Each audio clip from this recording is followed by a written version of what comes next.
Hola a todos y todas, bienvenidas y bienvenidos a este primer webinar de Retomamos la actividad de LEAD, de nuestro ecosistema de facilitación del aprendizaje y la innovación. Y, de hecho, en este caso lo hacemos con un webinar sobre plataformas y ecosistemas de la mano de Juan Freire.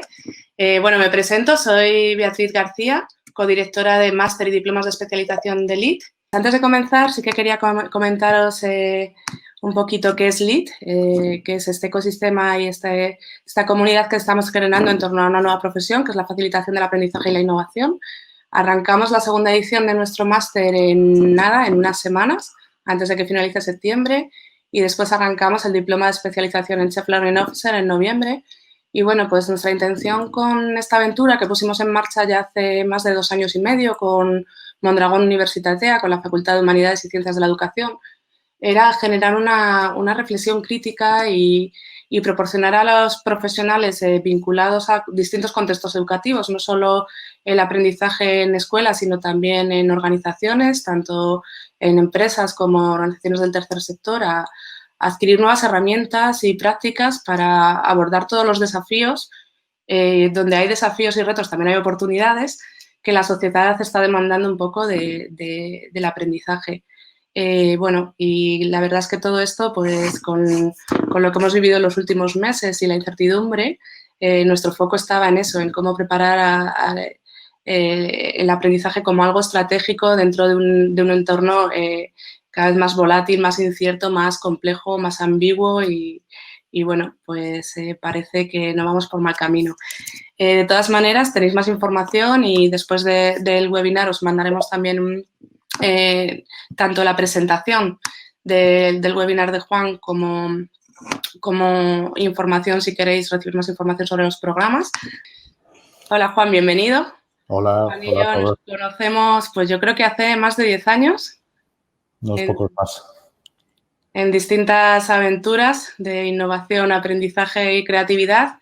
Y él ahora mismo está en el Tecnológico de Monterrey, también es cofundador de TeamLabs y durante varios años formó parte del equipo de TeamLabs y ahora sigue de manera activa como colaborador. De hecho, dentro del programa de LEAD, él es el experto del módulo de ecosistemas de aprendizaje e innovación.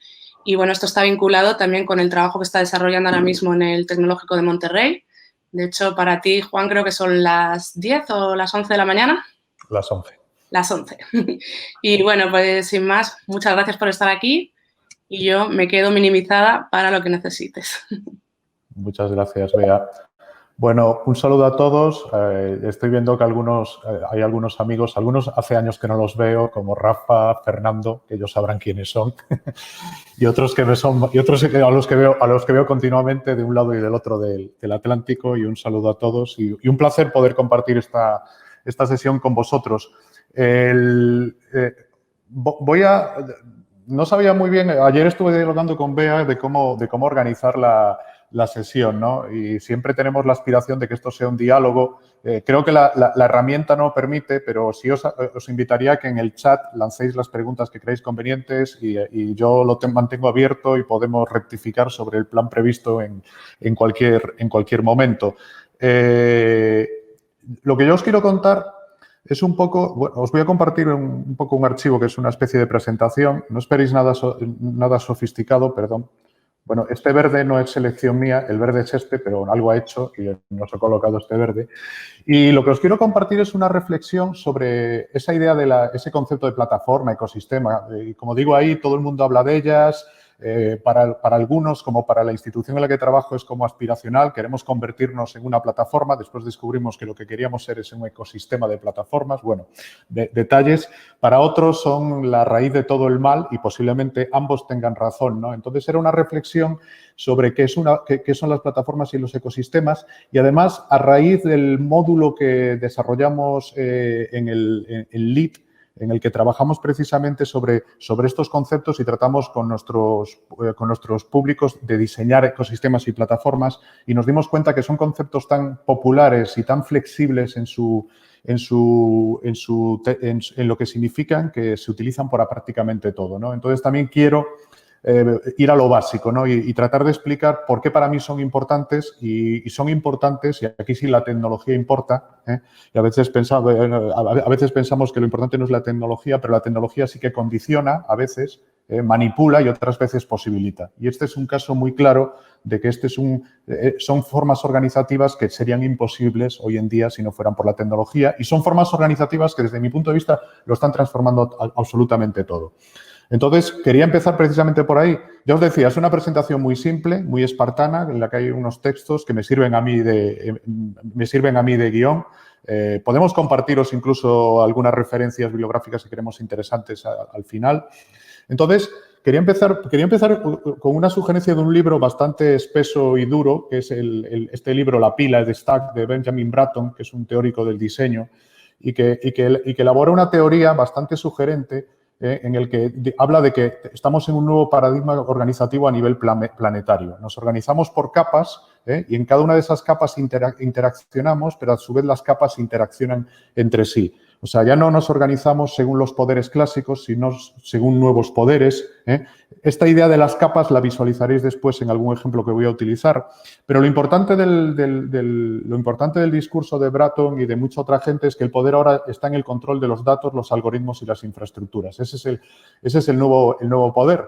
De ahí viene uno de los grandes problemas. Normalmente no son los gobiernos o las estructuras públicas las que tienen el control de los datos, los algoritmos y las infraestructuras, y aunque creen que detentan el poder, realmente el poder está en manos de otros, ¿no? Después hablaremos un poco de quiénes son esos otros y de qué perversidades y peligros tiene esto y de qué oportunidades genera. Bueno, el concepto de plataforma pues ha emergido en los últimos años de una forma brutal, ¿no? Este es un artículo de la revista del MIT de negocios que revisa cuáles son los tipos básicos de plataforma y identifica dos grandes tipos de plataformas: las que permiten la transacción, las que permiten poner en común al que ofrece algo y al que quiere comprar algo, un servicio, un producto, etcétera, y las que permiten innovar, las que permiten generar algo nuevo, pero no le permiten generar algo nuevo al que crea la plataforma, sino al usuario de la plataforma, ¿no? Y, como veis, muchas compañías, muchas organizaciones, su estrategia es crear plataformas híbridas, o sea, plataformas que permiten la innovación y que permiten la transacción, ¿no? Y ahí os aparecen los ejemplos clásicos de Google, por ejemplo, tiene Android como plataforma de innovación porque ahí otros desarrollan aplicaciones, entonces innovan sobre la plataforma de Google, pero después tiene Google Play, donde esas aplicaciones entran en un mercado, ¿no? Bien. Esto solo para que nos demos cuenta, si nos fijamos en los nombres, decimos, pues buena parte de nuestra vida nos la pasamos hoy en día usando plataformas de un tipo o de otro, Airbnb, Uber, LinkedIn, etcétera, etcétera.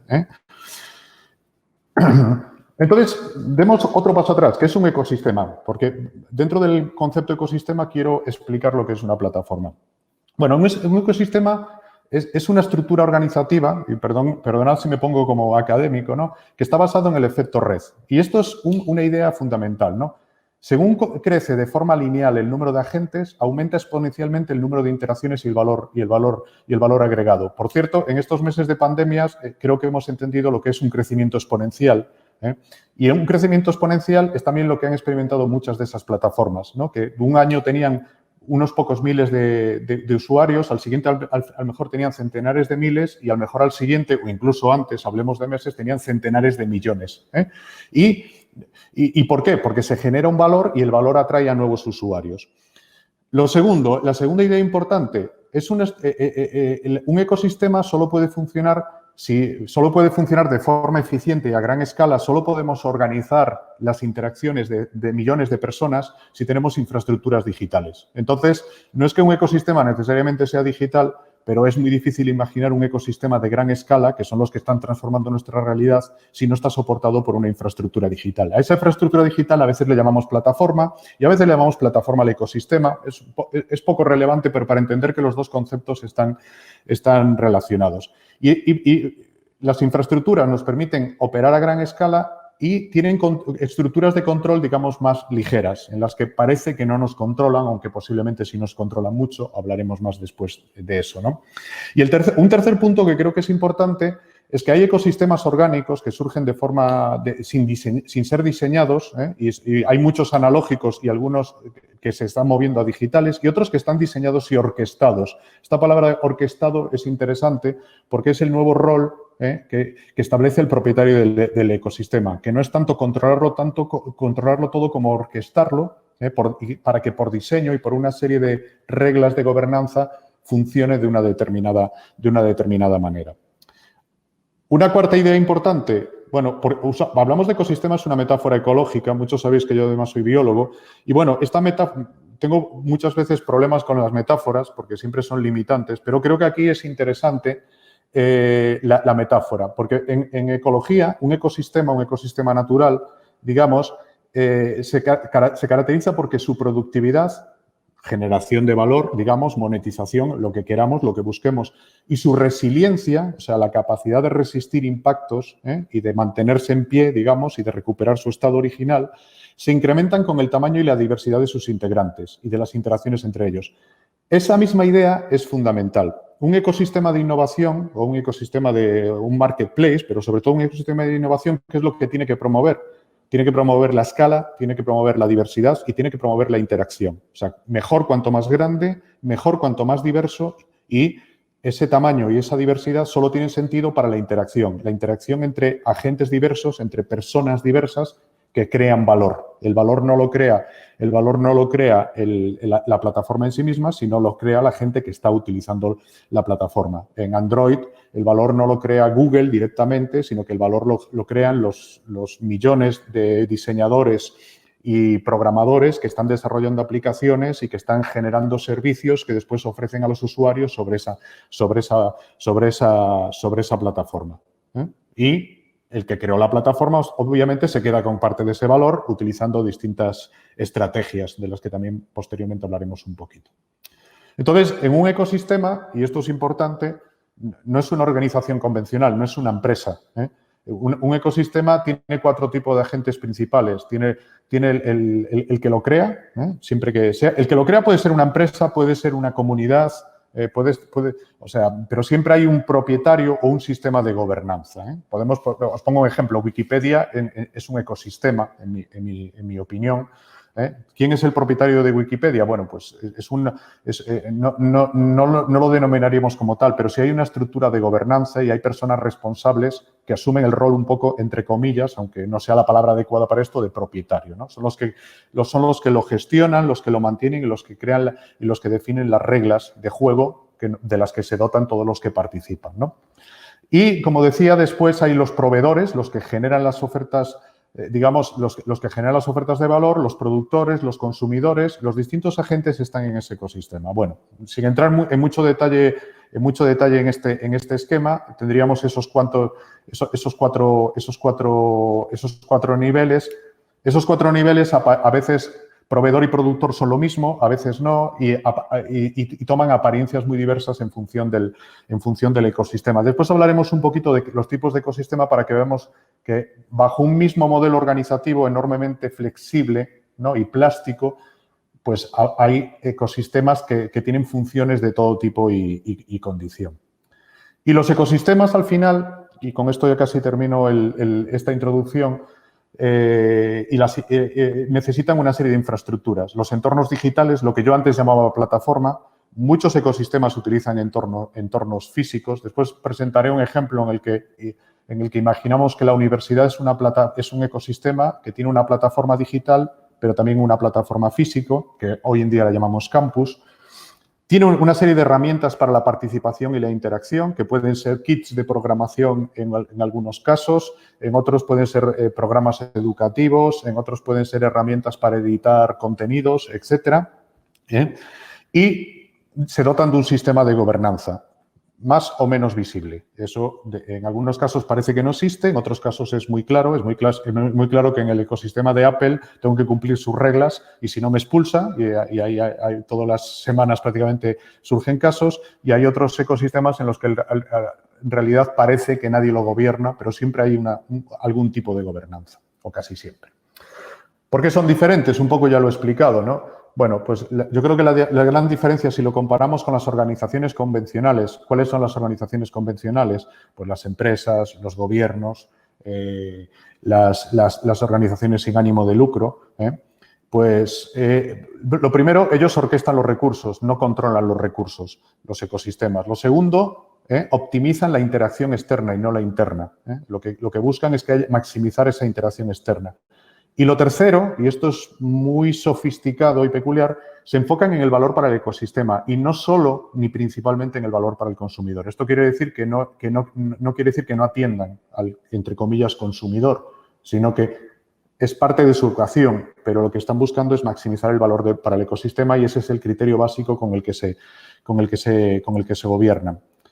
Existen muchos proyectos digitales que se llaman plataforma y ecosistema, pero que si no trabajan de esta manera en realidad no generan el valor, no generan las dinámicas propias de un ecosistema.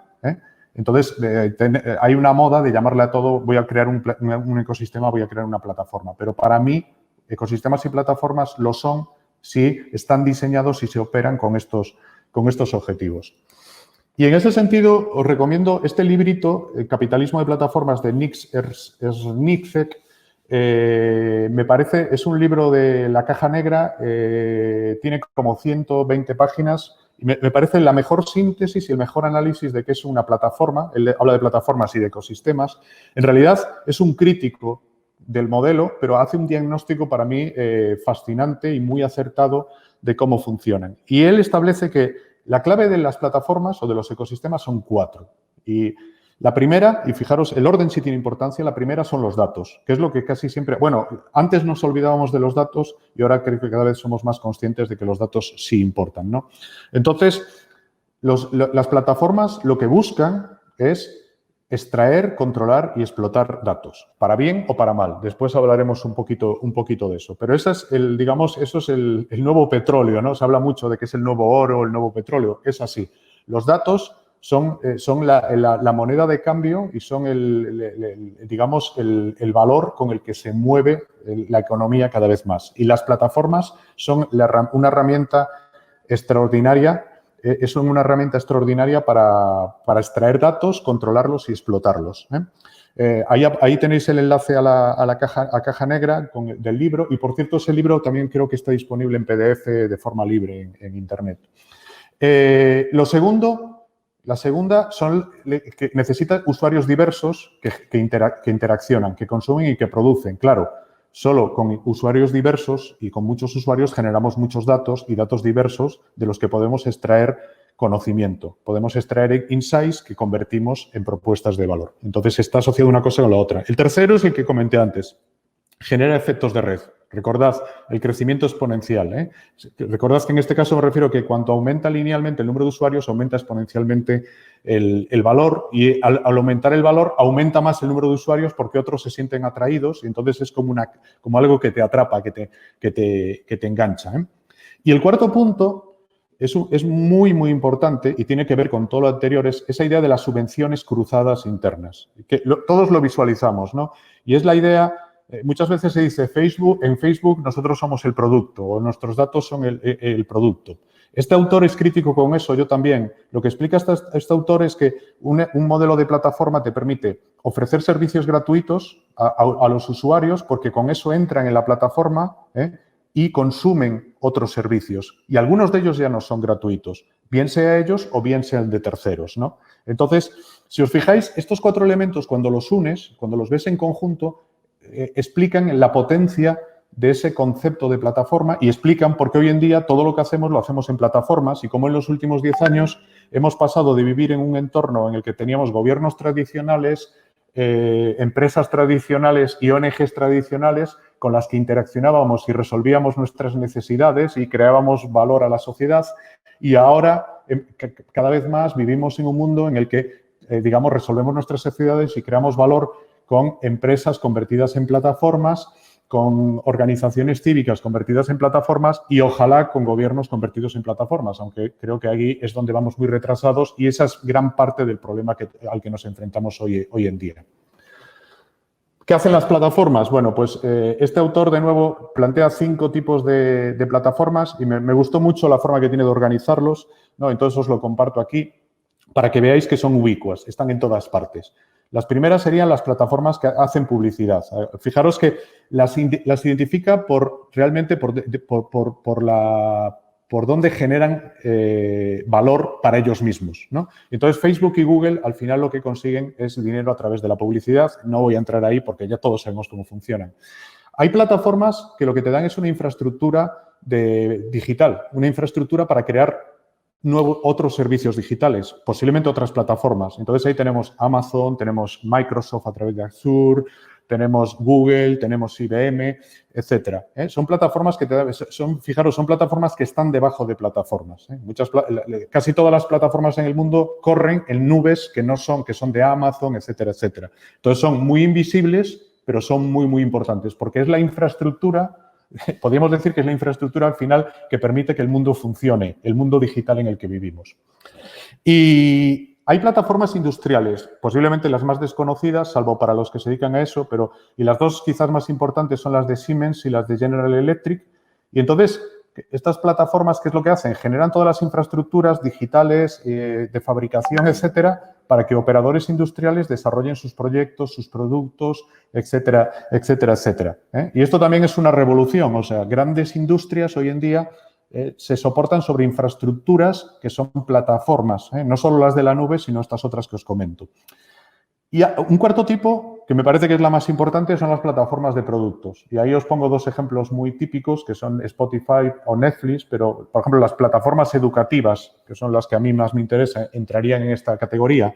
Son las plataformas donde, digamos, la gente ofrece productos, servicios y otros los consumen o los co-crean, y ahí hay mucha variación. Para mí, Wikipedia estaría en esta clasificación. Para ahí el producto es el conocimiento, son los contenidos. Y un último tipo de plataforma que también me parece interesante recordar es lo que llama plataformas austeras. Es un nombre, digamos, es irónico por una parte, realista por otro, que podríamos decir, oye, son plataformas que no hacen nada. Lo que hacen es optimizar la eficiencia.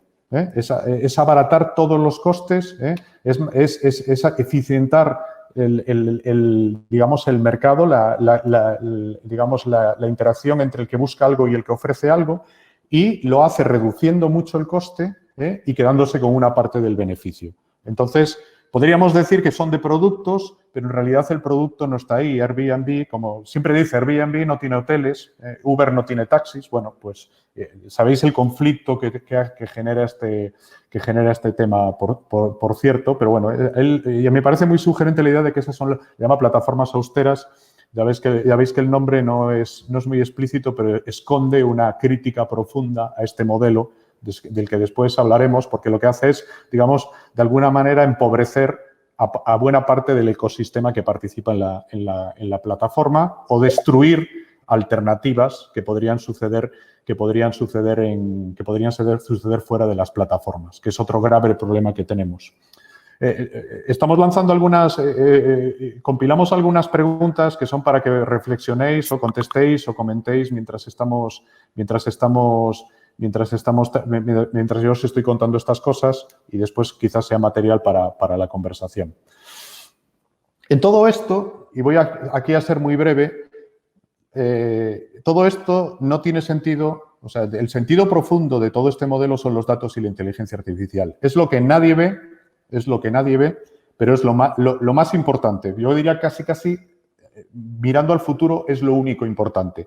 Todo esto tiene valor porque de todas estas interacciones entre usuarios, de toda esta creación, etcétera, se extraen datos. Esos datos los puedes interrogar mediante algoritmos, a lo que hoy en día llamamos inteligencia artificial. No voy a entrar en ese debate. Buena parte de la inteligencia artificial que se usa hoy en día es estadística muy avanzada y sofisticada, pero bueno, en ese mundo que está entre la estadística avanzada y la inteligencia artificial son algoritmos muy sofisticados que te permiten extraer conocimiento, insights de datos en bruto y además de masas de datos ingentes que antes no era posible utilizarlos. Y eso es lo que al final nos engancha. Eso es a lo que al final hace que la plataforma nos conozca tan bien, que nosotros nos enganchamos a la plataforma porque nos da el mejor servicio posible, ¿no? Llevamos años, esto viene de muy atrás, llevamos años algunos sorprendiéndonos de las recomendaciones de Amazon. Hay gente que dice, ¿cómo me puede conocer mejor que a mí mismo, ¿no? ¿Cómo me puede conocer mejor de lo que me conozco yo? Me recomienda cosas que no me imaginaría, pero esas cosas en realidad me interesan, ¿no? Entonces eso es un buen ejemplo que ya viene de muy atrás, pero otro buen ejemplo pueden ser algunas plataformas educativas que te hacen un assessment y te recomiendan qué recursos educativos debes consumir para desarrollar las competencias que necesitas para llegar a tu objetivo, a tu propósito, etcétera, etcétera, ¿no? Entonces, esta es el corazón del sistema. Solo voy a comentar dos cuestiones. Esto lo vi ayer, se publicó ayer, me pareció como muy sugerente. Es un artículo de The Guardian, un artículo escrito por un robot que utiliza además este protocolo, el GPT-3 de inteligencia artificial en abierto, que es un generador de lenguaje. Bueno, ahí tenéis un artículo escrito por un robot basado en inteligencia artificial y el nivel de sofisticación que tiene el artículo. Si el artículo tuviera a un autor que fuese un humano, seguramente nadie se preguntaría quién ha escrito eso, pensaríamos que es una persona. Solo por poner, es anecdótico, pero por mostraros un ejemplo del potencial que tiene la inteligencia artificial que tenemos hoy en día. No estoy futurizando, no estoy pensando en la inteligencia artificial del futuro, en si van a tener inteligencia humana o no. No. La capacidad que tenemos hoy en día utilizando, digamos, algoritmos sofisticados para generar insights, para generar conocimiento, para crear, esto es un paso más, aquí ya estamos creando recursos, ¿no? No solo estamos explotando datos, sino que a partir de los datos estamos generando nuevos contenidos.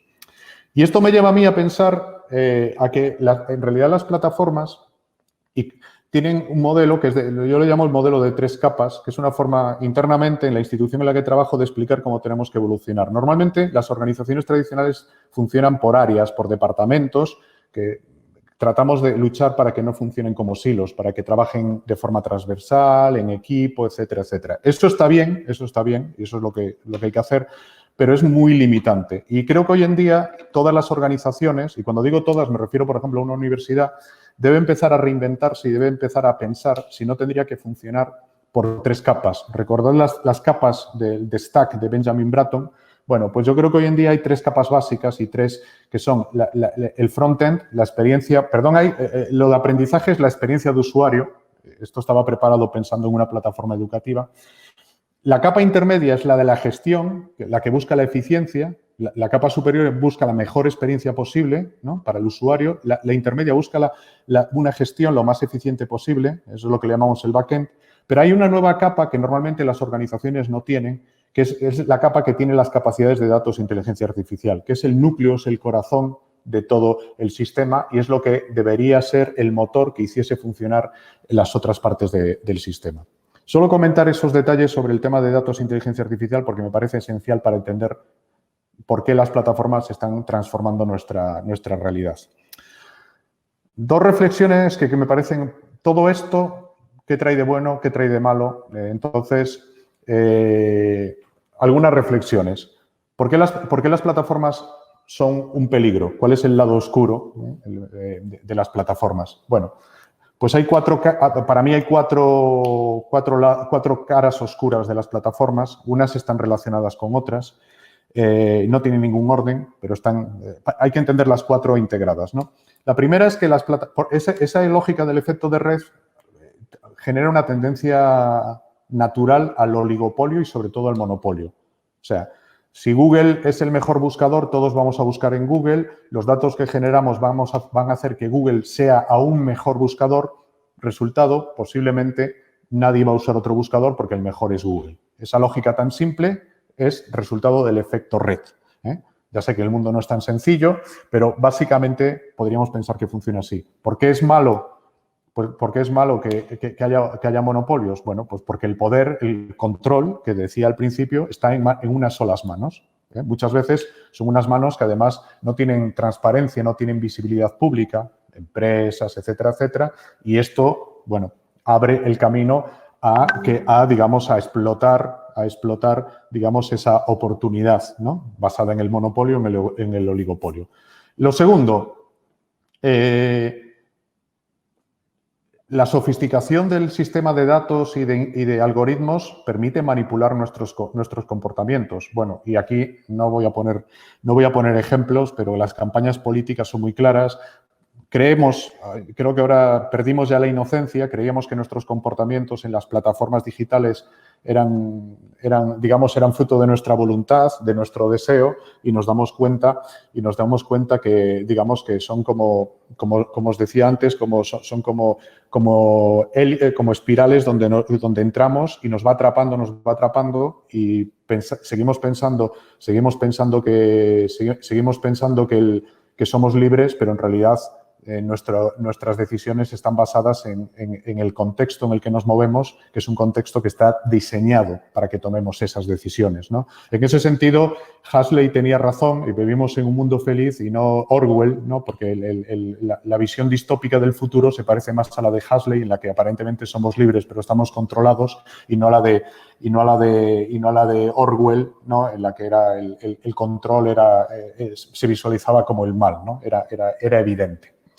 Tercer riesgo, que tiene que ver con la manipulación, el control exhaustivo, pero no es exactamente lo mismo, ¿no? Y aquí, bueno, ¿quién puede controlar nuestras vidas? Bueno, pues ahora tenemos ejemplos numerosos. Por ejemplo, China es un ejemplo claro de cómo se utilizan las plataformas para controlar la vida de las personas y, por lo tanto, también para manipular o para orientar sus comportamientos, ¿eh? Son dos elementos que actúan coordinadamente,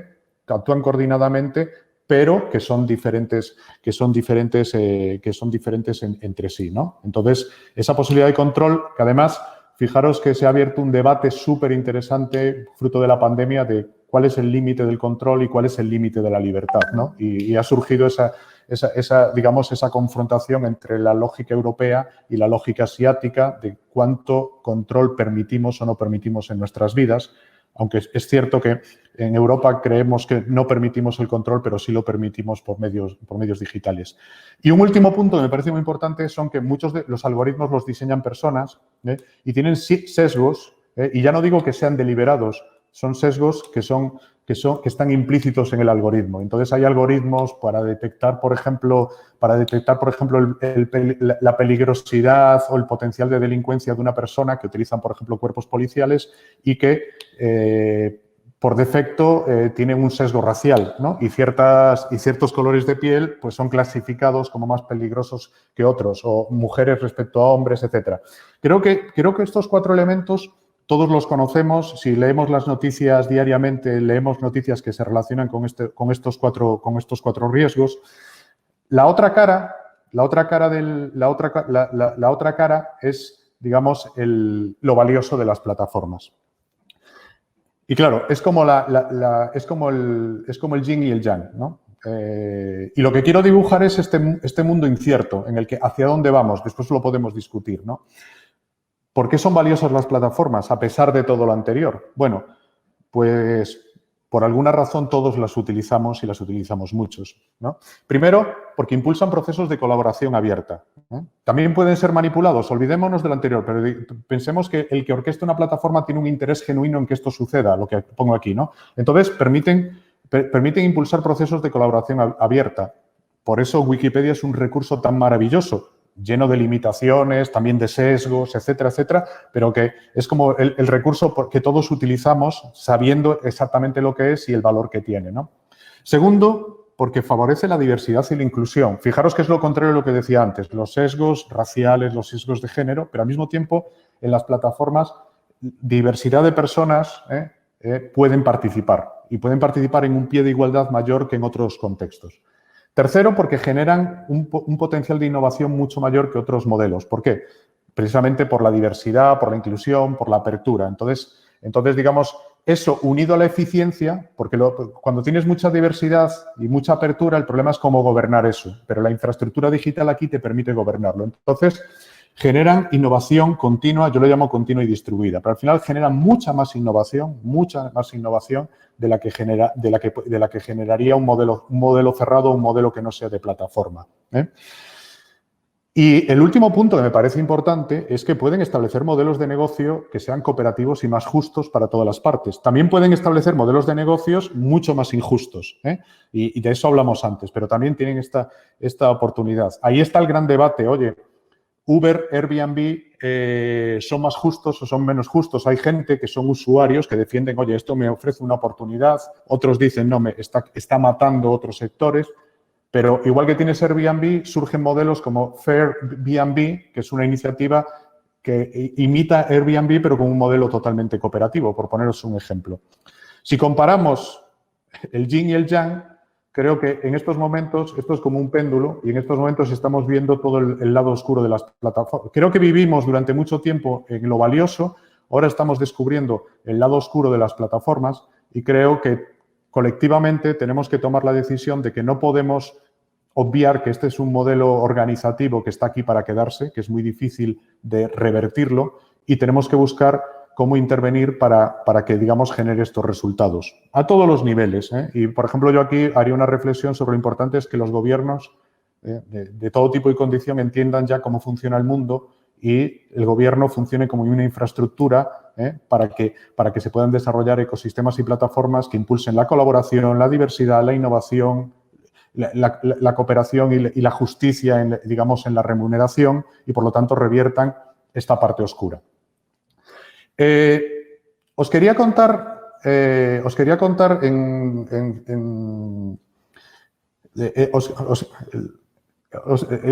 Javier habla ahí si el sesgo o el algoritmo incorpora la cultura. Yo creo que esto puede sonar muy heterodoxo, pero creo que el algoritmo hace cultura. O sea, que el algoritmo está construyendo la forma en la que nos relacionamos, las prácticas, los contenidos que generamos y, por lo tanto, el algoritmo está codificando, de alguna manera, no digo que sea perfecto, pero está codificando la cultura, ¿no?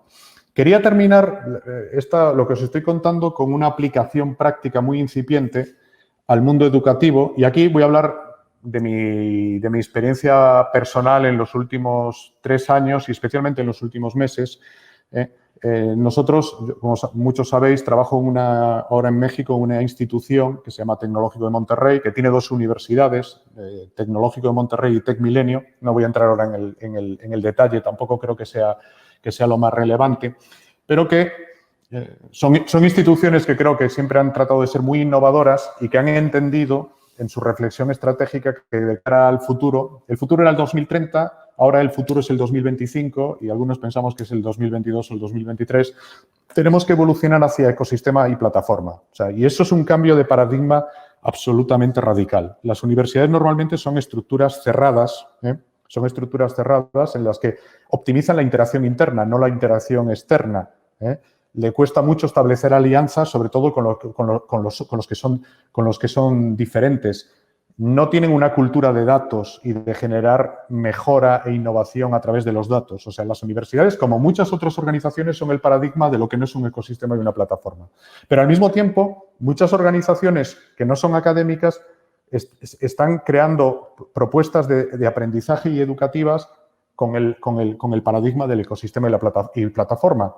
Un ejemplo muy claro son las plataformas de MOOCs y, de hecho, muchas universidades se unen a esas plataformas, con lo cual posiblemente se están convirtiendo en un proveedor de alguien que va a ser el ganador y que no van a ser ellos mismos. Nosotros estamos en esta reflexión y más que en la reflexión y os quería contar un poco cómo nosotros estamos visualizando una plataforma de aprendizaje, una plataforma educativa. Pero antes, utilizamos mucho este ejemplo que es de Gartner. Gartner hizo un ejercicio de escenarios para el ecosistema de la educación superior en el 2030 y Gartner planteaba que la educación dependerá de 2 fuerzas básicas. Y según hacia dónde tire la fuerza, será más importante un tipo u otro de universidad y ahí veis que hay 4 tipos de universidad, ¿no? La primera fuerza es el tipo de credencialización, que tiene mucho que ver con lo que hemos estado hablando. Vivimos en un mundo de credencialización, digamos, cerrada. que es el mundo de la credencialización formal, en el que le otorgamos valor solo a lo que dice el gobierno o lo que te otorga una institución que le llamamos universidad acreditada por un gobierno. Pero también existe un mundo que cada vez es más relevante, que es el de, Gartner le llama de lo informal. A mí no me gusta lo de informal, porque no es informal. De hecho, los MBAs de las escuelas de negocios nunca han sido formales y no creo que sean informales y son muy reconocidos por el mercado, muy prestigiosos, etcétera. Pero es en el que las credenciales son más abiertas, más cortas, son apilables, flexibles, te las puedes llevar de un lugar a otro, etcétera. Y también es el mundo de que en el mundo formal el aprendizaje es episódico, aprendemos durante 4 años y después a lo mejor durante 1 o 2 años más adelante en nuestra vida. Y el otro es el mundo del aprendizaje continuo. Hay gente que habla del currículo de los 60 años. Te pasas 60 años aprendiendo.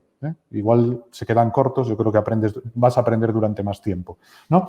Pues, ¿dónde está el futuro? ¿En lo formal o está en lo informal?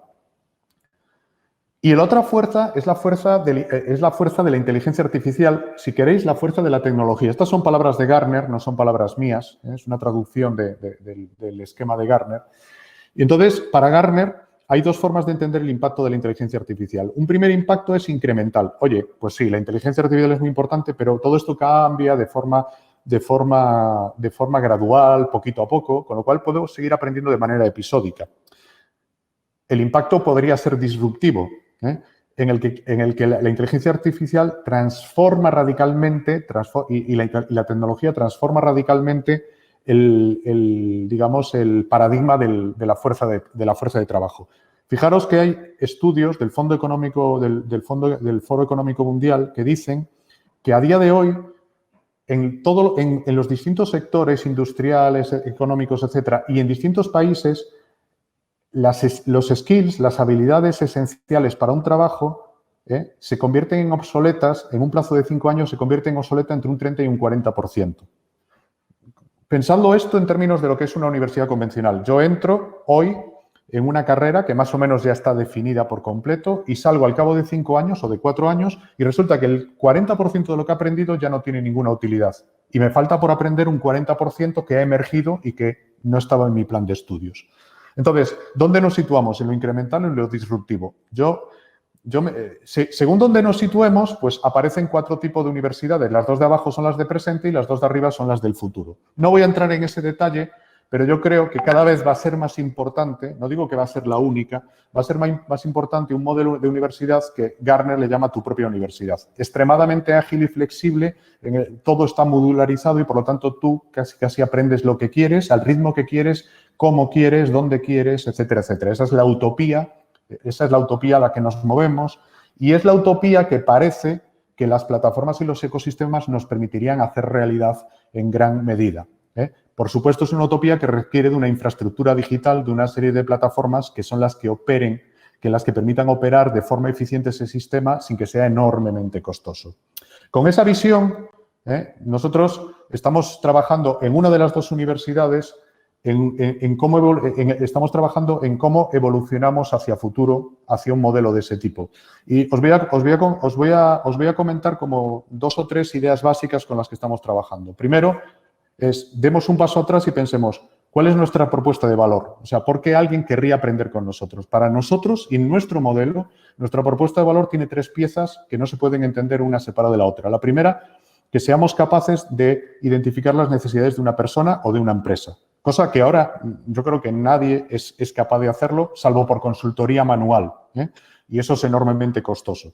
Eso implica como perfilar a una persona y sus habilidades, etcétera, etcétera, ¿no? De una forma robusta, no como si me permitís, como lo hace LinkedIn, que en realidad utiliza unos algoritmos y utiliza unos criterios que son, digamos, bastante discutibles, ¿no?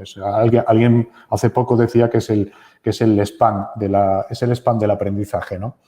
Lo segundo, que una vez que sabes lo que necesita una persona, porque sabes dónde está y hacia dónde quiere ir, seas capaz de darle una oferta de aprendizaje que sea enormemente adaptada a sus necesidades y que esté centrada en desarrollar sus competencias. Y eso implica aprendizaje activo, modularidad, etcétera.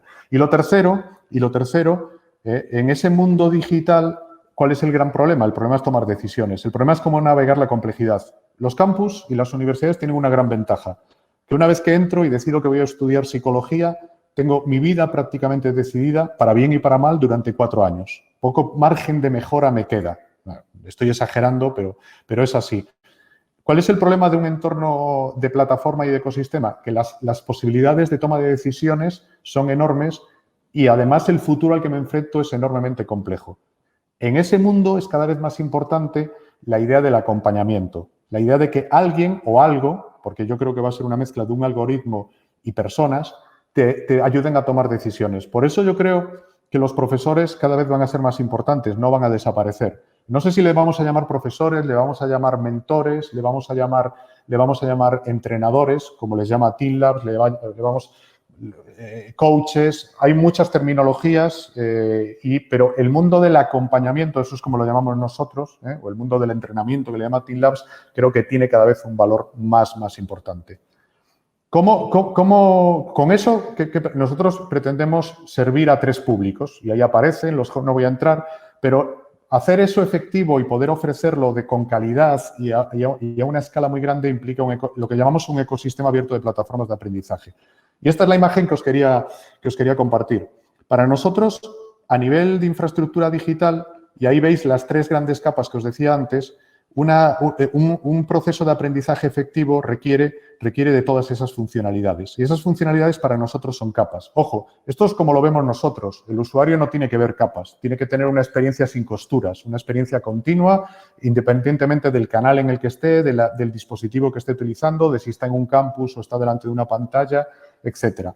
Pero todas esas funcionalidades, y no solo los recursos educativos, normalmente confundimos plataforma educativa con las plataformas que tienen recursos educativos. Pensemos en Coursera. Coursera es una colección enorme de recursos educativos. Ojo, acaba de lanzar rutas de aprendizaje. Ahora ya te sugiere lo que debes aprender. Antes no lo hacía, ahora ya te lo sugiere. No tiene acompañamiento, pero algunas universidades lo utilizan y le dan acompañamiento. Es más, Coursera ahora tiene alianzas con algunas universidades de tal forma que alguna parte del proceso sucede en campus.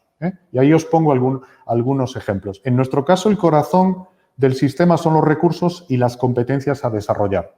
Porque nosotros tenemos un modelo en el que enfocado en competencias y no en titulaciones. Entonces, os presento esto porque esta es como nuestra conceptualización que nos permitirá eventualmente construir ese ecosistema. ¿Cómo lo estamos haciendo? No voy a entrar aquí en detalles, pero es un proceso experimental de prototipado continuo y aquí este es como el mapa de tecnología. Por encima de este mapa de tecnología está el mapa, digamos, de diseño y pedagogía. Multitud de experimentos en los que estamos definiendo, validando metodologías, definiendo y validando experiencias y definiendo y validando tecnologías que van a dar soporte a esas experiencias. Y, por cierto, prácticamente todas las tecnologías necesarias para construir estas capas ya existen y no son nuestras y no aspiramos a desarrollarlas, sino que lo que aspiramos es a integrarlas y trabajar en alianza con los proveedores o con los que han desarrollado, los que han desarrollado esas tecnologías, que por cierto en gran medida son startups, no son ni universidades ni grandes corporaciones. Bueno, me voy a saltar un poco esto porque creo que ya era el final y esto era un poco lo que os quería comentar, ¿no? O sea, un poco me he comido prácticamente la hora, disculpa, pero os quería comentar qué es para mí un ecosistema y una plataforma, cómo eso no lo podemos desligar de lo digital o de la infraestructura digital, y eso es esencial. ¿Pueden existir ecosistemas analógicos? Sí, existen muchos. ¿Pueden cambiar el mundo? Creo que de forma muy marginal. Y todos vivimos en ecosistemas, en nuestra vida cotidiana y en comunidades, etcétera, etcétera. Entonces, eso es lo primero, la importancia de lo digital, que el ecosistema es una nueva lógica de organización que está cambiando la realidad en la que vivimos y está cambiando el mundo, que los datos y los algoritmos son esenciales y que eso no es ciencia ficción, que hoy en día, si nos lo proponemos en nuestras organizaciones, podemos tener una estrategia efectiva de datos y de inteligencia artificial, que los ecosistemas abren muchas oportunidades que me parecen maravillosas y representan peligros terribles para la humanidad. Y como no soy determinista, no creo que el futuro esté escrito y dependerá de lo que hagamos colectivamente e individualmente cada uno de nosotros. Y que en el ámbito educativo, creo que los que estamos aquí, muchos nos une el mundo de la educación, esa es como el gran reto, la gran frontera que tenemos que cruzar. ¿Cómo empezamos a pensarnos como plataformas y como ecosistemas? ¿Cómo nos abrimos mentalmente, nos abrimos organizativamente y somos capaces de empezar a generar valor para la gente que quiere aprender trabajando de una manera totalmente diferente? No sé si hay preguntas, comentarios. Gracias, Joaquín. Pero sé crítico, por favor. Pues si te parece, Juan, podemos lanzar las preguntas que tenía más preparadas para ver si se anima. Incluso creo que si alguien se anima, también podemos invitarlas a ir al escenario. Sí, efectivamente. Que yo creo que sí podemos. Si alguien levanta la mano, lo metemos en el escenario.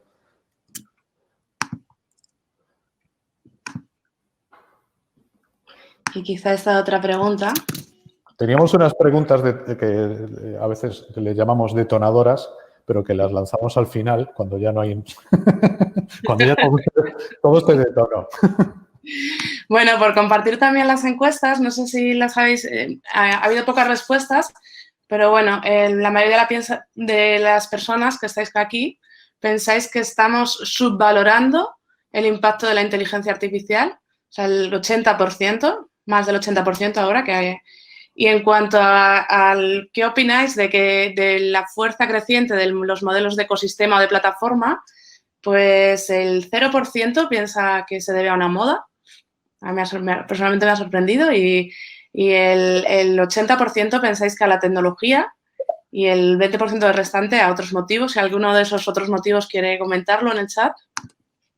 Oye, Joaquín comenta una cosa, me parece interesante. Imagino que habréis hecho una exploración previa de modelos. ¿Cuáles os han resultado más inspiradores?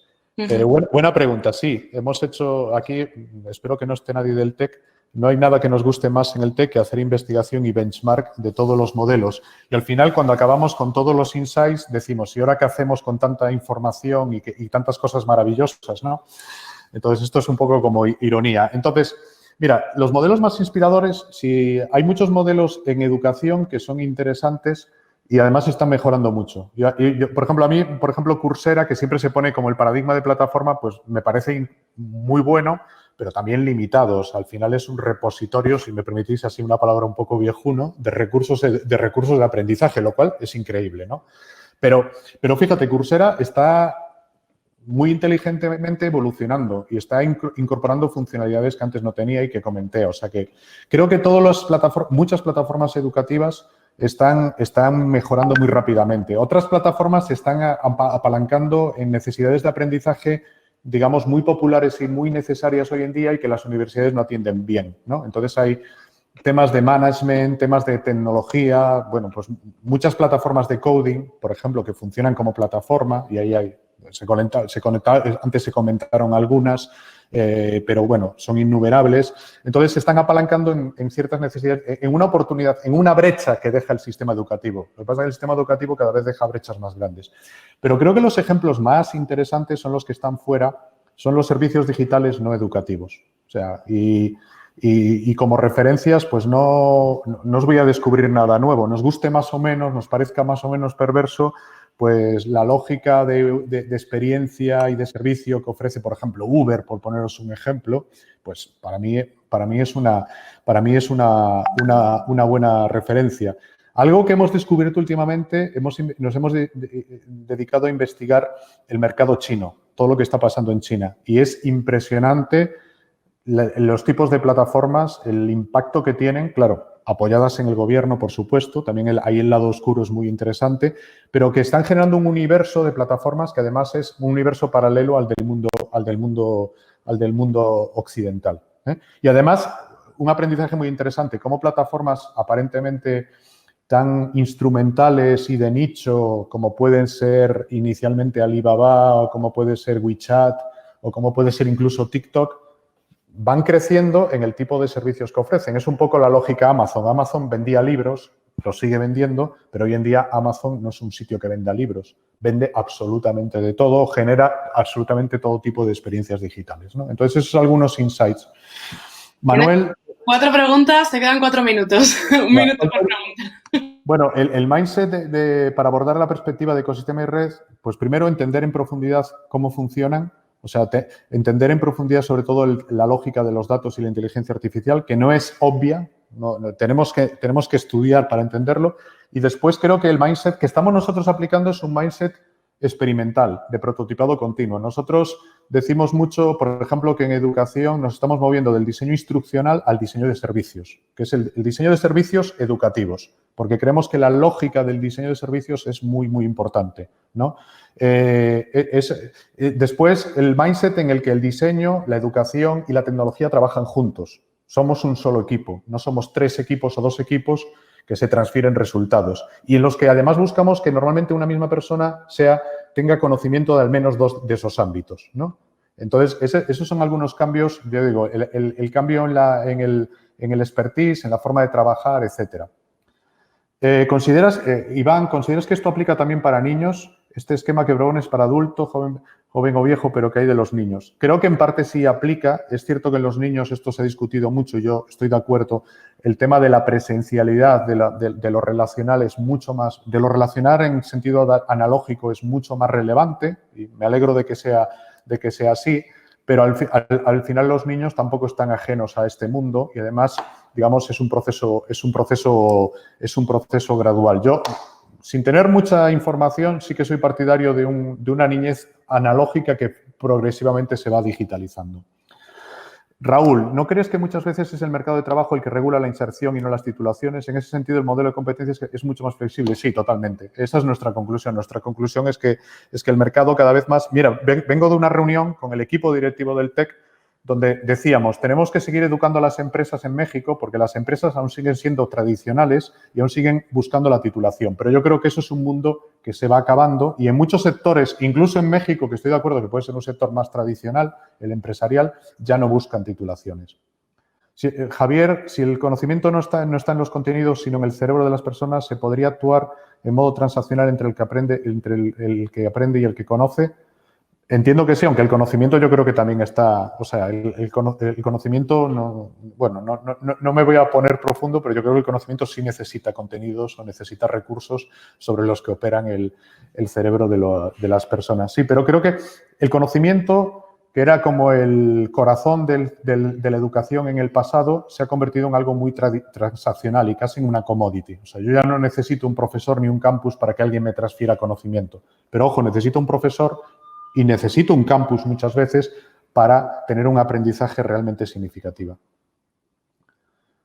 Bueno, Rafa, le llamo Rafa porque es un buen amigo, lanza ahí una pregunta, pero lanza una reflexión. Después, si nos da tiempo, bueno, creo que lo podemos leer.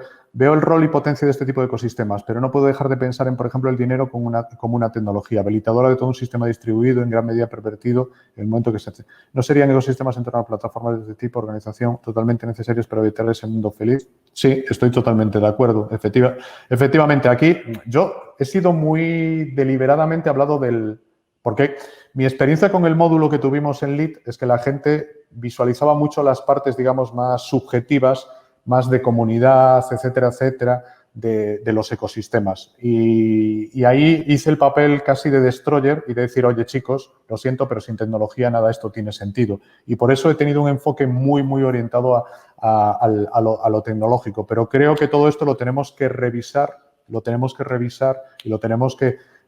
revisar desde la perspectiva de cuál es nuestro propósito, o sea, ¿para qué hacemos todo eso? Fijaros que en el Tecnológico de Monterrey, digamos que hemos definido en nuestros nuevos planes que todo lo que hacemos, lo hacemos para algo que se llama florecimiento humano. No creéis que ha sido fácil que el florecimiento humano se convierta en el corazón de todo lo que hacemos en una universidad que si algo se caracteriza es por la ingeniería, por la tecnocracia, por los negocios, etcétera, etcétera. Bueno, hemos llegado a una conclusión que nada tiene sentido si no lo utilizamos para el florecimiento humano. Entonces, si estamos pensando en hacer esto para hacer el bien, veremos de lo que somos capaces, ¿no? Pero si estamos pensando en cómo todo esto, digamos, nos permite florecer como personas. Por ejemplo, nuestro enfoque no es voy a cambiar a los profesores por algoritmos, ¿no? Que sería lo sencillo, y lo puedes hacer en gran medida. No, nuestro enfoque es cómo liberamos a los profesores de la carga de trabajo que hoy en día pueden hacer las máquinas y que es un trabajo, digamos, rutinario y poco atractivo intelectual y emocionalmente, y permitimos entonces a esas personas de realizar un trabajo que sea mucho más estimulante y que tenga mucho más impacto en las personas. O al que aprende, ¿cómo lo liberamos de todas las cosas que normalmente tienes que hacer en la universidad y que realmente no aportan mucho valor o que podrías hacer de otra manera mucho más efectiva? Y, por lo tanto, la experiencia en la universidad es una experiencia más transformadora, ¿eh? Esa también es la lógica. Por ejemplo, os conté el caso de Tec Milenio, y Tec Milenio ya veis que tiene una orientación muy a tu propia universidad. El Tec tiene una orientación de transformación de la persona, pero también eso necesita de una plataforma para liberarle tiempo y para darle tiempo a las personas, para que puedan dedicar su tiempo en campus, digamos, a hacer proyectos, a la transformación, a lo relacional, etcétera, etcétera. Esa sería un poco la idea. Pues, Juan, si te parece, lo dejamos aquí. Muy bien. Ha sido muy interesante. Además, esta última reflexión me ha gustado porque yo he estado acompañándote en el módulo de ecosistemas de aprendizaje e innovación y me consta que el punto de partida era el propósito y la generación de valor más allá de la monetización. Y, bueno, pues esta nueva vuelta me ha gustado mucho. Agradecer también a todas las personas que nos habéis acompañado y recordaros que, bueno, con esa dialéctica entre ecosistemas y comunidades, pues la semana que viene tenemos otro webinar, en este caso con Fernando Trujillo, que nos va a hablar desde lo pequeño y desde las comunidades de aprendizaje. Y nada, lo dicho, Juan, muchísimas gracias por compartir. Un abrazo a todos. Y muchas gracias a todos y todas por estar con nosotras hasta ahora. Un saludo.